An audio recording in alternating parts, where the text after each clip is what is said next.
What's up, guys? What is up? Jay Z, brother Jay Z. I got some news for you. Jay Z, one way or a motherfucking another. They're coming. I'm just letting everybody know before we get into it. Welcome to the page.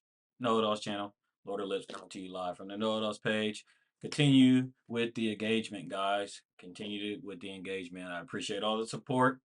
Please like the channel, subscribe to the channel, and leave some comments below. Suggestions are welcomed as well. But let's get back into it, man. Jay-Z, you heard him. One way or another, they're gonna find you. They're gonna get you, get you, get you, get you. What do I mean? What do I mean? By the way, classic album. Um, let's put it this way. In our community, we don't know a lot of billionaires. There's not a lot of famous billionaires that usually billionaires and these people with grandiose money. We don't tend to know them. They're not such public um, entertainers or public figures. But Jay Z being one of them, especially within the hip hop space, black culture, we don't know too many billionaires. So we got Jay, we got Ree, we got Bron, we got formerly Ye, Dr. Dre, P Diddy. Now, what do some of these people have in common? So we got Kanye whacked off. They got him looking like Looney Tunes. We got um, P Diddy that they're smearing, and that all these tapes are coming out on. Um, and that leaves Mr. Sean Carter. And I hate to be the bearer of bad news, but I'm just telling you guys, they are going to be coming after Jay Z. Jay Z has had a hand in this stuff. Oh man, oh man.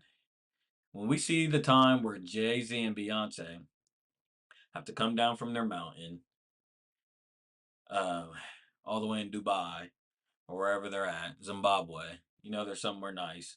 I mean, Jay Z and Beyonce are so beautiful, so powerful because like we all witnessed them. We all witnessed their growth. I'm old enough to remember when Beyonce was in the industry and people was, she was kind of like the not the sexy red or she was just, a dance girl. She was just an entertainer. She wasn't looked at as this um such a you know revered figure.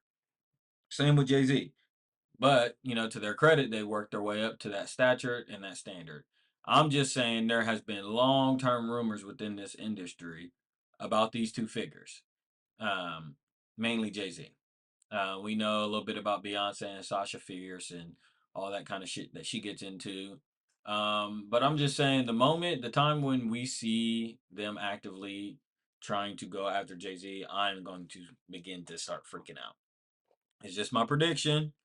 It's just the process of elimination for me. So, Kanye, P. Diddy, they just got The Dream. I don't know if you guys seen that. The Dream is now being sued for sexual assault cases, and women are coming forward saying that The Dream, Shawty is a 10, a 10. The Dream, who's closely related, or not related, but closely associated with Kanye West and Jay Z, by the way. He wrote a lot of records he did a lot of records with these people and wrote a lot of records and produced as well. So, um, this whole thing is coming down, man. This whole thing is coming down.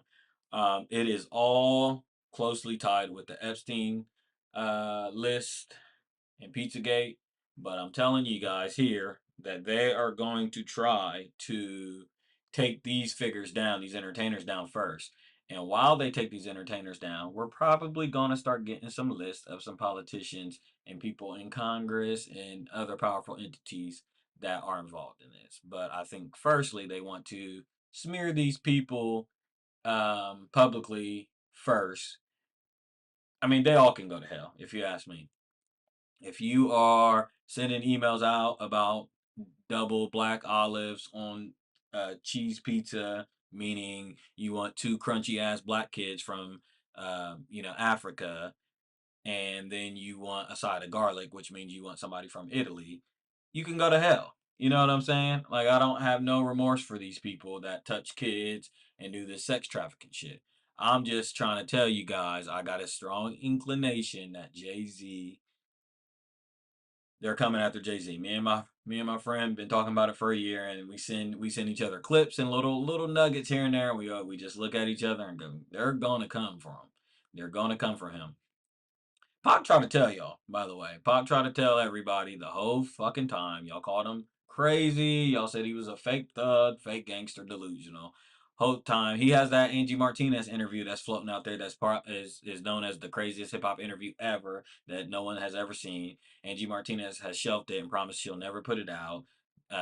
She said it would have gotten very violent and a lot of people would have lost life over this interview.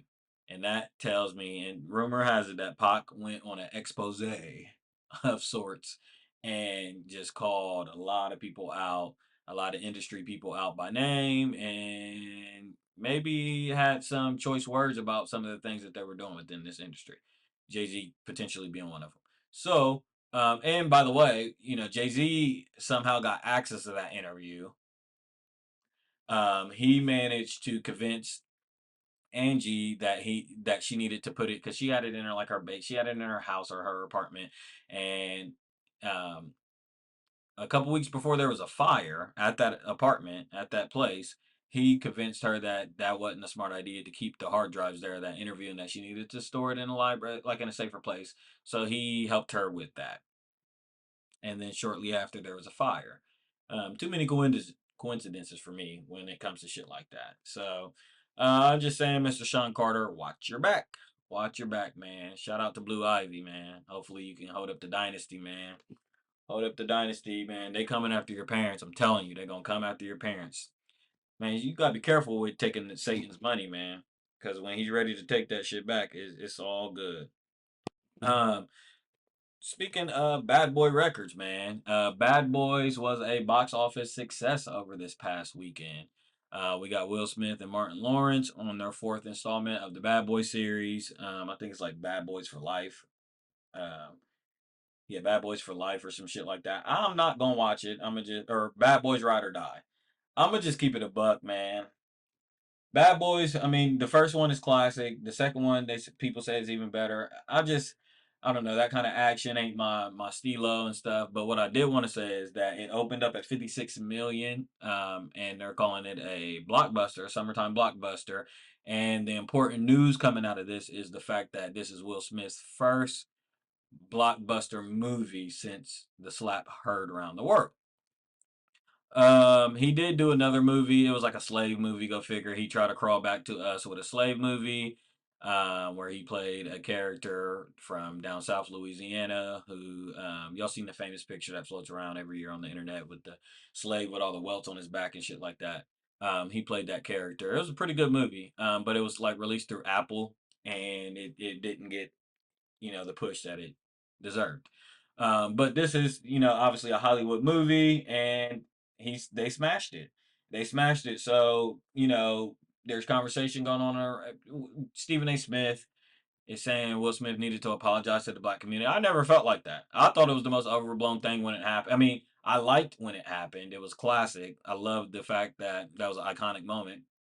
You know, and um, but I never felt like Will Smith really bared any. He became the butt of jokes, but I think that was when his wife, Jada Pinkett, got involved and went to the Red Table Talks and did all what she does. I think as a culture, we need to decide who we want. Do we want Will Smith or do we want his crazy ass wife? Now, me personally, I've been wanting to fuck Jada since I was a little boy, but as she's starting to age and as I'm seeing her for her wicked, wicked ways, uh, I don't no longer. I don't think. that I feel that way about her no more. Um, so we got to choose between Will Smith and Jada, and I just think that Will Smith deserves the benefit of the doubt. He's given us too many classics. He's he's he's too ingrained in our culture for us to choose Jada over him. And I think once we make that decision, then we won't be Will Smith is not able to be canceled, guys. He's too good of a fucking actor, and he's in too much stuff. There's some people that you guys are gonna realize you just can't cancel. They're uncancelable because we don't have the attention span to even do it. And in order for you to cancel somebody, all that means is the perception of them is so ruined and they don't have enough fucking money, guys, to last that season in which we are being fake mad at them. Okay. Now, if your pockets run a little bit deep, then you're not going to be able to be canceled because you could just sit back and say, oh, okay, well, I'm not being invited to this party. I'm not getting this script. I'm not getting this movie, but like I'm sustaining. I still got enough money. And in a year or two, they'll forget and there'll be somebody else that they're attacking. And then I'll slide back in there. And that's just how that works. So Will Smith has the luxury of doing that, guys. He is back just to prove it to you guys. We all moved on from that, and quite frankly, I felt like the culture. I mean, a lot of people supported him. I mean, people fake like Chris Rock. That's one, and two, it was kind of player. I mean, I wish Kanye did it to Taylor Swift. That's what I wanted. I wanted Kanye to go up there, and not only did I want him to say what he said to Taylor Swift, but I wanted him to backhand her, and that's just me. So I kind of liked it. And I wish more artists would do that on stage at the Grammys, at the Emmys, at the Oscars. I think that should happen more frequent. Go up there. If you see your op, go handle your op. It's on site, especially when they're telling jokes about your bald headed wife. So, again, I never felt like Will Smith was canceled. I don't even subscribe to that. There's some people you can cancel because they're so fucking whack. They're so fucking whack, like the Island Boys. Thank God y'all got rid of them weirdos. They're fucking weirdos. And people say they came from Epstein Island, or they come from some fucking island. But the Island Boys, go figure. But I'm glad that y'all canceled them. So we did. There is some good leverage in canceling people. But there's some of these figures that you guys are just gonna be you guys are throwing you guys are trying to chip away at a mother tree. It's just not gonna happen. You ain't gonna be canceling Will Smith and some of these prominent figures. So yeah, it had $100 million budget. It's expected to gross over 150 million and make its get its return very soon. So very good. Shout out to Will Smith and Mr. Martin Lawrence. Like I said, I'm not gonna go watch the movie, but you can definitely um,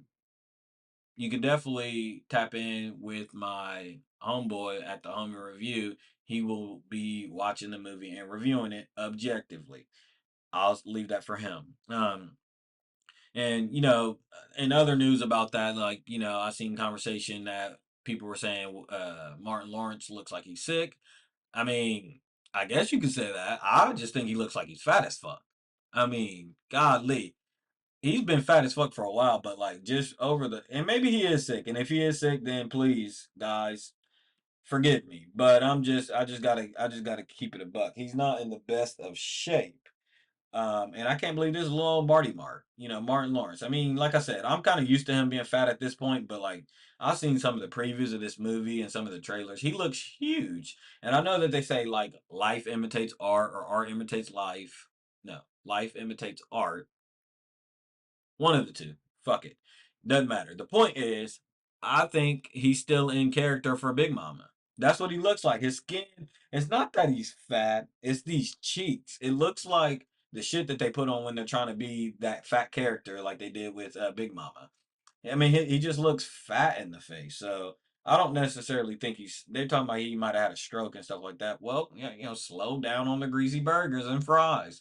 Martin Lawrence, um, hopefully he gets the help he needs. And hopefully he gets back in the fucking gym because he looks huge right now. And I got a theory, guys. I got a fucking theory. What do or what does Whitney Houston and, or no, I'm sorry. What does Bobby Brown and Joe Biden have in common? Yes, they have loved ones that are on fucking crack. Okay? Hunter Biden is on crack. Long behold, 8 months ago, I don't even know if it's 8 months ago, I think it was about 8 months ago, they found some crack in the White House. We thought it was pretty interesting. We said, might be Hunter's. They came out, and of course they denied it, denied it, denied it. The White House, they, the Secret Service and everybody, they did some fake investigation. I mean, go figure. Why would they investigate themselves? But then they said the cameras, they could, they apparently the White House didn't have the footage to find out whose crack it was. But like we know it was Joe Hunter Biden's crack. Like we know that, and so now here we are 8 months later, and now he has been found guilty um, of doing fucking crack. But I mean, that's not obviously his charges, but the fact of the matter is that's what I want to trace back to. So this tells me that he, long behold, had crack in the White House. Not only is he being charged for possession of a weapon while on drugs after lying to Congress, lying to the people, saying that, and lying to the store owner of the gun shop that he was not on drugs at the time of purchase. You were, you do crack. You have a terrible habit of that. And the ironic thing is, I gotta, I gotta sympathize. I gotta sympathize. Drug addiction is a serious thing. But y'all were very, very rough on Whitney Houston, if memory serves correctly. So I'm gonna call Joe or Hunter Biden crack Biden. Hunter crack Biden. Because that's what he does. He does crack. They say he does crack by the hour. I knew he did crack. I can tell he did crack. Um, and it's just it's just a sad day to be an American, man. It's a sad, sad day to be an American when our president's son is in court right now for being on dope, you know? And it's so ironic because Joe Biden is the one to pass the crime bill in 1994. And he says he's not going to pardon Hunter Biden and he'll let the law reside and prevail, but we'll see about that. Hunter is facing up to 25 years in prison. That's not going to happen.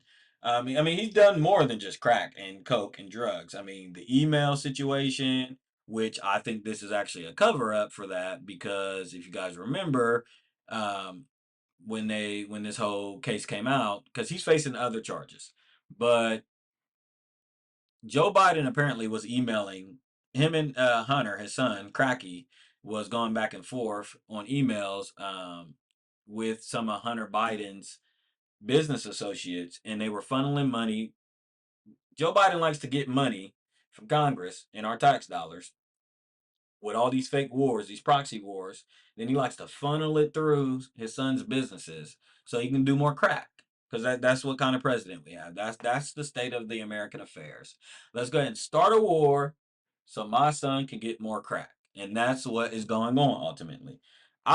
We shouldn't let them get away with the fact that they were emailing each other with fake email names and shit like that. That's what was really being investigated, and they denied it. Joe denied saying that he had anything to do with his son's businesses. That came out to be a lie. I mean, these people just go up and lie in front of Congress. They lie in front. They lie under oath. I mean, they just put a whole nother meaning to blasphemy. And it's just a whole bunch of crookedness. It's just a whole bunch of crookedness. But yeah, Joe Biden is the one to pass the crime bill in 1994, go figure. And now here he is, which started mass incarceration, which affected a lot of the minority communities and put a lot of people in jail for a lot of drug crimes. And um, here we are. Long behold, your son must have been watching and feeling some sympathy for the people that you were locking up. And now here he is on crack. Rest in peace to your other son who unfortunately transitioned due to some issues as well. So, Joe Biden and his family seem to be a bunch of crooks. Joe Biden himself is snuffed up on drugs. It's clear as day. They need to give him more drugs. Did y'all see him at the fucking Juneteenth? They had an early Juneteenth celebration. Oh my god! Please, somebody get some macaroni. But so uncultured. But Joe Biden and Kamala laugh Harris. She gets on my fucking nerve with her screeching laugh. I'm just gonna be honest here anymore. That's just what I'm gonna do. I'm just being honest here anymore. Gloves are off. We're done. Kamala Harris is the fucking worst vice president of all time. We know that. She doesn't do anything but sit there and giggle and laugh while the world is fucking burning down. Like, what is so funny? And then she's sitting up there talking about a school bus, and then she's at the Juneteenth celebration. Like, then she ate that pork chop. That's what really blew it for me when she ate that damn pork chop a few years ago. She is awful. You know what's worse than Joe Biden? Another 4 years of Joe Biden.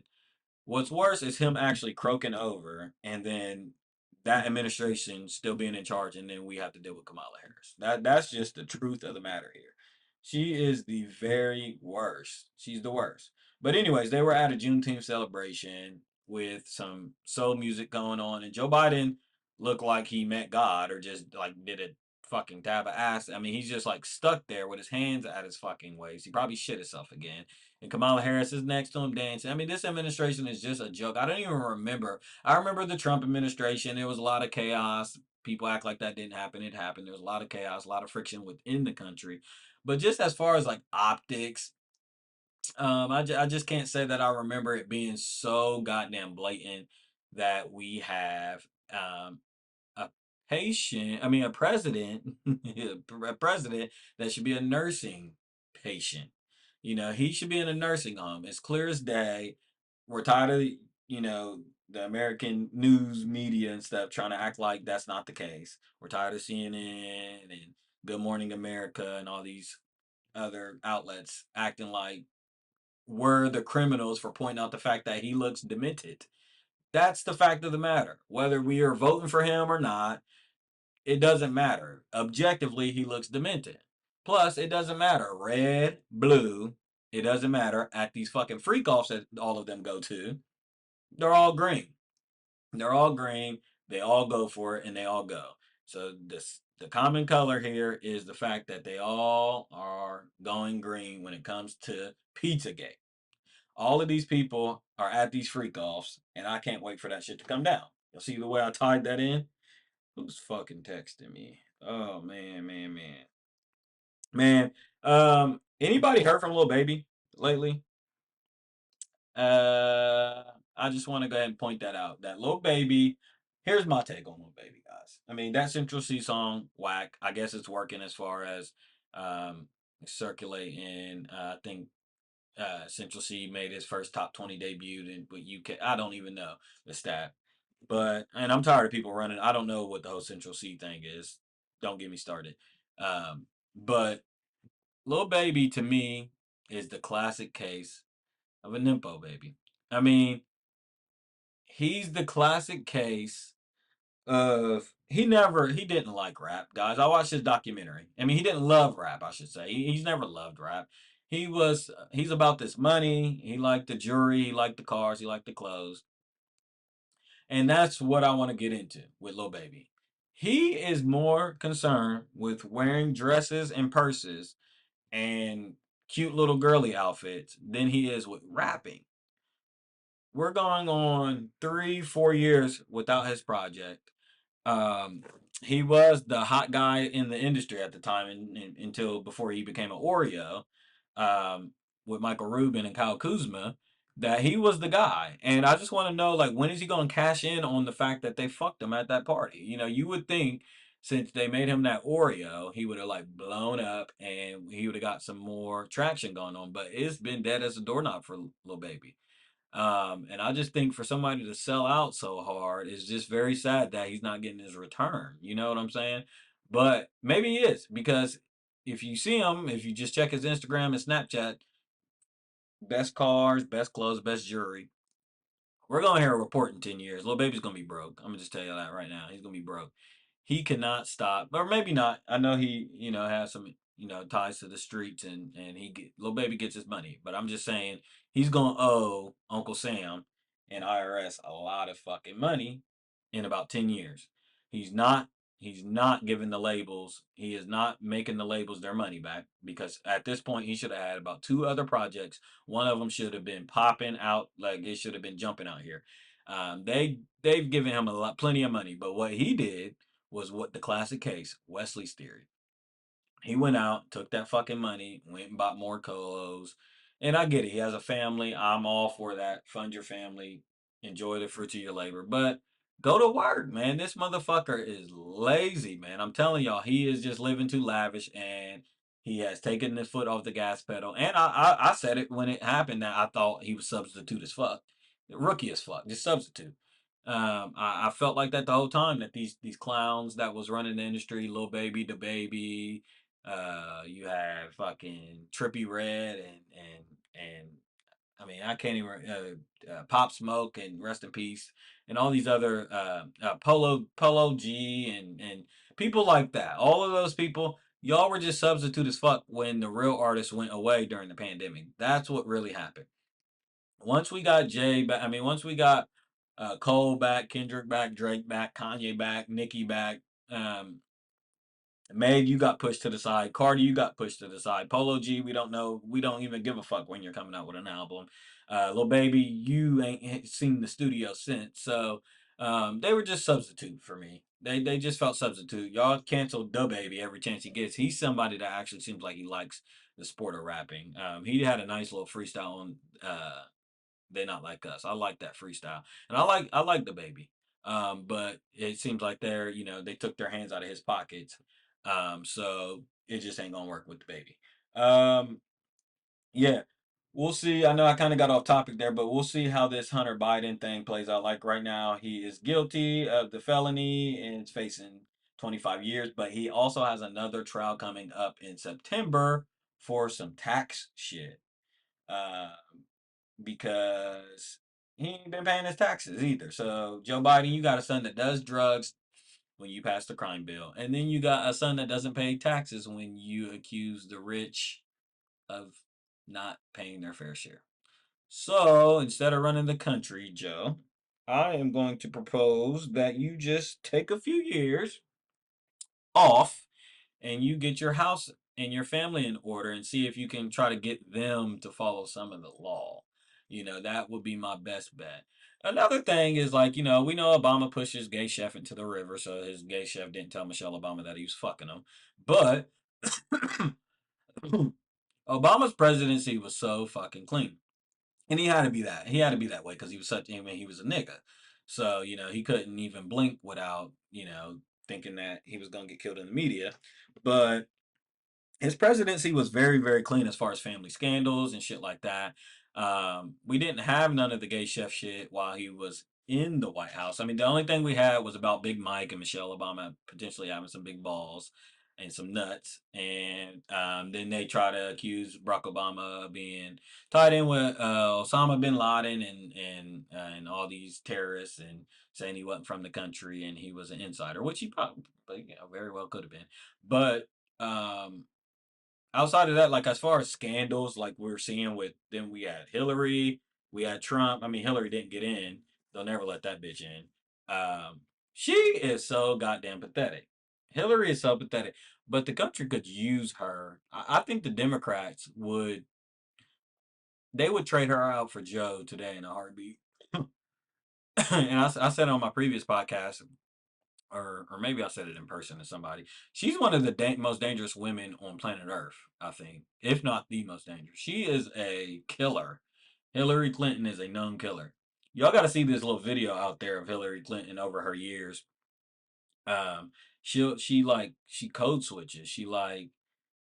She goes from different. We know what she did at the Breakfast Club with the hot sauce cringe. But she has a long history of that kind of shit. She'll go to Alabama and speak with this Alabama accent. Then she'll go to England and speak. She just goes wherever she goes and she tries to do what Drake does, which is very, very alarming, especially for somebody that can be sitting in the Oval Office. You should have some American pride. But yeah, she is a dangerous, dangerous, dangerous woman. However, my point is that the Obamas kept a pretty good, clean record while they were in office. Besides shooting people from that drone shit that he did. Um, but as far as family scandals, pretty good. Malia, holla at me. His daughters look really, really good right now. But yeah, that's what we got going on as far as some politics, man. I mean, there's more going on in the space of war, but I want to give us a break on that a little bit. Um, Pretty much, Russia is close enough to Florida to turn it into some damn orange juice with one missile strike. That's what's happening.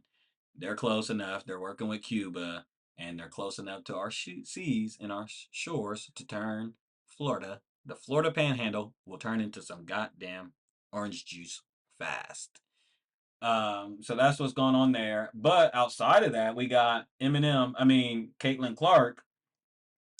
We got the WNBA version of Eminem. I just choked. But anyways, God was trying to strike me down for this, man. I mean, for some reason, you can't not speak bad about Caitlin Clark, or else you'll choke on your spit, or they'll strike you dead. But Caitlin Clark has been snubbed from Team USA, Women's Team USA. It's a big debate going on across the country if she was well deserving or not. You know, they're mad at Stephen A. Smith, mad at Shannon Sharp, calling them coons and all types of shit, saying that they're cooning for Caitlin Clark because there's other players that should have made it besides her, and they're just saying, "Listen, guys, I'll speak from both angles, and I'll get off this topic because like we don't give a fuck, honestly. Like they gotta stop. The WNBA season is almost fucking over, guys. It's almost fucking over. It's been about 2 weeks, and the season is over before the NBA Finals fucking ends. I had enough of this shit. Now I'm starting to get irritated. At first it was fun, but I'm not gonna sit up here and spend too much fucking time reading about Caitlin Clark when she ain't even doing nothing. You know, I mean, and shout out to Caitlin Clark, man. She's been keeping it G. She ain't been saying nothing in the press conference. She's been getting a little bit frustrated now. Um, and I don't know. I don't know. I don't even know. The point is, from a business aspect, yes, they should have put her in Team Olympics. It's a big miss by the WNBA and the council that picks the um, Team USA for the women's and stuff. And that's where the WNBA needs to improve. It's just their business runnings. Like, yes, you need to promote your sport. I don't give a fuck if she's not worth it or not. If she's going to put butts in the seats, if she's going to get viewerships up, um, then you need to do it. One of those 12 bitches need to take a back seat. Period. But like I said in 2 podcasts ago, we're dealing with women. We're dealing with women, and if there's anybody, any species out there that's going to say no, we don't. These women will fly coach and they will make $25,000 a year before they would swallow their pride and sacrifice and let Caitlin Clark move their sport forward. That's just what it is, you know. Now I'm not with everybody that's saying, you know, they're ruining it by like all the interviews and all the pushing her down on the ground. I think that adds to the allure. I think they need to keep doing that. Like I said, I think someone needs to whoop her ass on the court. Like, I mean, that's what the sport needs. That's what it really needs. It needs like a nice Royal Rumble with a whole bunch of women fighting, but Caitlin Clark being at the center of it. I mean, I think a whole bunch of black women should just whoop her ass, and then they could like be like 1960s again, like the South and the North, and then like you know they should ship her. Who does she play? She plays for Indiana. That's perfect. That's perfect. You know, and then they should just do an all white team and then an all black team. That's just what the sport needs. You know, just from generate. I'm joking, but the point is these women are not going to swallow their pride, especially when it comes to the Olympics and representing for the country. And I get that. So from that aspect, I get it, and I get that you want to select the 12 best players for your team. She is a rookie, and she hasn't played the best so far this year. But I mean, I think she's worthy of a consideration for the team. Definitely, if you add the business part in it. But like I mean, we're over it, guys. Like, we're about done with the WNBA. Okay, like we're done. We're ready to move on. You know, shit. We got other shit to deal with. Caitlin Clark kind of looks like Adam Silver to me. Does anybody else think that? I almost think it might be his daughter. Wouldn't that be a crazy fucking turn of events if this was Adam Silver's daughter? Speaking of Adam Silver, man, I told y'all earlier, he's the worst commissioner in sports. We all know that. We got the not the WNBA. We got the NBA Finals on, but like the WNBA is garnering more traffic right now, more conversation. It has a bigger bite of the apple right now than the NBA Finals does. I mean, we are in the middle of the NBA Finals between the Boston Celtics and the Dallas Mavericks, and on ESPN they're talking about LeBron following Kendrick Perkins. They're talking about the Lakers coaching search. They're talking about everything except the X's and O's of these games. There's game 3 tonight. Boston is up 2-0. Jason Tatum has played like straight ass. I just think he looks scared. I mean, I'm so done with Jason Tatum. Yes, I think granted they're going to go on to win this championship. I predicted that. I predicted that he'll end his career with about 3 championships, and I predicted previously that he would beat Luka. He will always have the edge. I mean, this is how I see it. I see the NBA is trying to do their best bet is to do this Luka and Tatum thing. Luka and Tatum thing. They should match up a few years in the finals, I think. I think Luka's going to have the edge in him in stats. He'll always have the stats. He'll have the MVPs, and then Tatum will get some of the rings. He'll get the ring count over Luka. So that's kind of where that's at with that. But Tatum needs to step it up, man. Jaylen Brown's going to end up winning MVP. They're trying to divide the team with that. I like Jason Tatum's approach of just tunnel vision as far as winning the title. Um, but we need more. We need something to happen right now in the NBA Finals. We need it's just not getting it done. They posted the ratings. I think it opened. It had its lowest view finals since 2019 for Game 1, and then Game 2 kind of bounced back with 12 million views. Um, it's just. Uh, I don't know, man. What a dying fucking sport. And you can blame Adam Silver for that. You can definitely blame Adam Silver for that. Hopefully Trump passes this when he gets in office. If he gets in office, he's talking about not taxing people in the service industry. So to all my dumbass waiters and waitresses out there that complain about not getting tips and shit like that, hopefully y'all can shut the fuck up finally because Mr. Trump, it's not gonna happen, guys. This is how they garner votes. If you check Joe Biden's fucking Twitter, he's like right before the fucking election, he's gonna like tell you guys that we'll get reparations. I mean, they're gonna just say a whole bunch of bullshit and then not follow through. Please don't fall for this shit again, is what I'm saying. But if it does happen, and Trump has done some shit before, if it does happen, that'll be raw. These waiters and waitresses can stop complaining about people tipping them $5 and all this dumb shit that they complain about. Um, but yeah, that's pretty much the rundown for today. We got Caitlin Clark being the WNBA's Eminem. We got Martin Lawrence looking like Big Mama. We got Hunter Biden being a crackhead, doing crack by the hour, lying to the lying under oath. We got the crime bill and how ironic it is that here we are today and his son is a victim of the crime bill that he passed. Ha ha ha ha ha. And then we got a little bit of news out of Russia. Um, as far as some warships that are sailing near U.S. coastlines. And then we got Mr. Sean Carter, and that's my big prediction of the day. That's the know-it-all prediction of the day. They're coming after you, Sean Carter. If you can hear me, get out of U.S. homeland. Get out of jurisdiction. Go to Cuba. Do the Tupac. Do the Tupac. Hit the dash on these motherfuckers. You and Beyonce. I'm out.